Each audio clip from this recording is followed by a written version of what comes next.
pretty girl. Not too bad. Inside their run. Hi girls, you doing good? Hey friends, welcome back to the channel. This is Sarah. I just wanted to pop on here quick, and I know much of the country is experiencing some pretty crazy weather right now with super cold temps.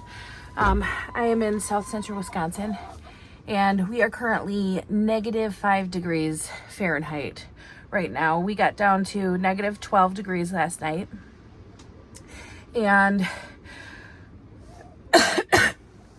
many of you have seen my previous video about winterizing a chicken coop for winter without heat.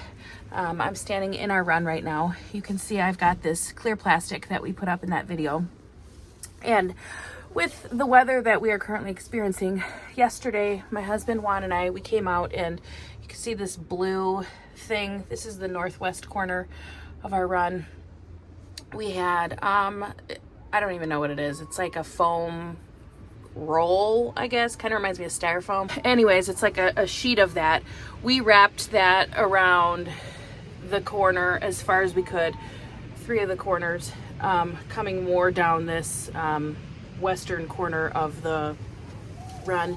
And then you can see this outline of this dark. We had some plywood pieces, and we leaned those against our run and the coop outside too, on the bottom, because we are experiencing 40 to 50 mile per hour wind gusts, and we wanted to make sure that that was going to be secure. So we leaned the plywood up against it, and then took like some shovels and stuff and kind of forced those into it as well to help prevent it from blowing over. You can hear the wind blowing right now. I'm in the coop and I don't feel any wind, which is good. I could feel some airflow a little bit up here, but you know, nothing down low. I'm not feeling anything down here.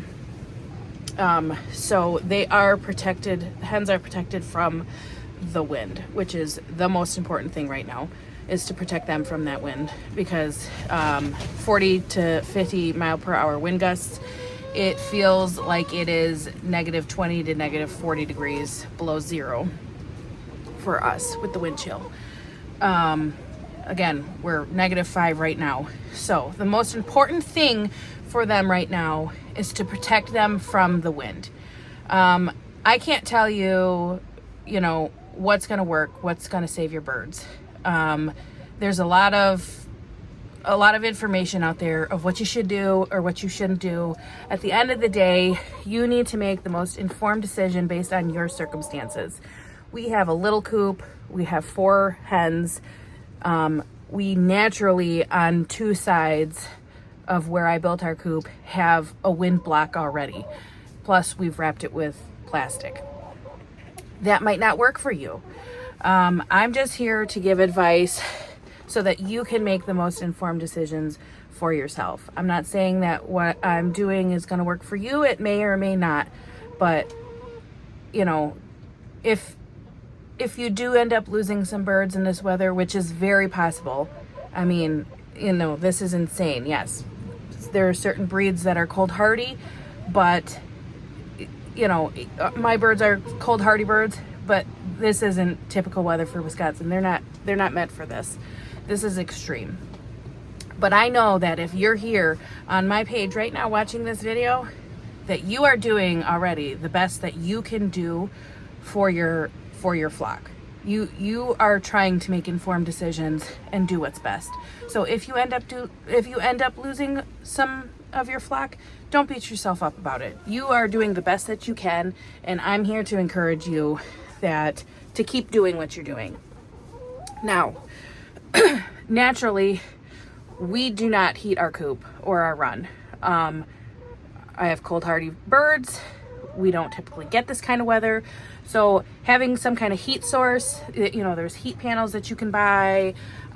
These aren't things that I have available to me because we don't use those normally. So I'm using what I have. And what we did is we came out here yesterday, Juan and I, and we reinforced what we already have done. We added some extra plastic just to make sure that those wind gusts weren't going to tear down the plastic that we have stapled up. And so far everything has held up really well. We also came in and put down more straw in the run. I went and opened the coop door briefly during the day when the flock was inside the run, and in the coop I scooped out some of their droppings and made sure that there was nothing in there that would be producing any kind of moisture in there for them.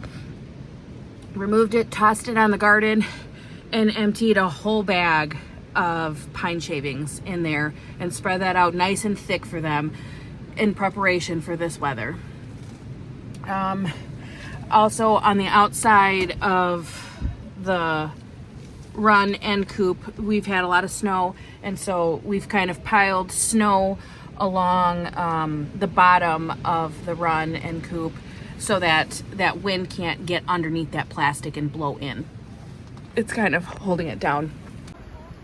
We've also got snow on our roof that I've intentionally left there. It's not enough to collapse the roof, but enough to kind of insulate it a little better.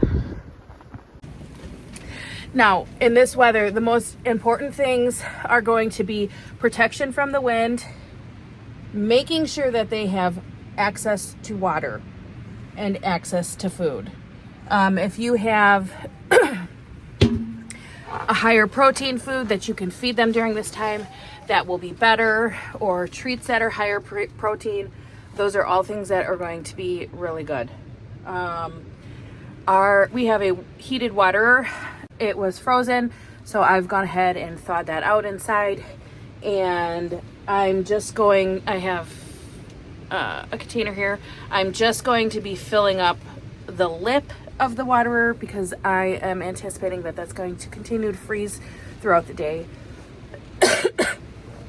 just because of the temperatures. And I will come out here about every 3 or 4 hours and just check that and make sure that they are still able to have access to fresh water. They seem to be doing good. They're huddled together in here. They were foraging earlier. It is, let's see here. Yeah, it's about 0 degrees in here, and it's -5 actually. So that's really good. That shows that what we are doing is helping them. I'm not sure on what the temperature inside the coop was yesterday.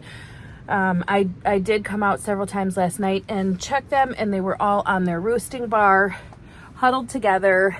That wide roosting bar has come real in handy. They all had their, hands on there and sitting on top of them to prevent frostbite.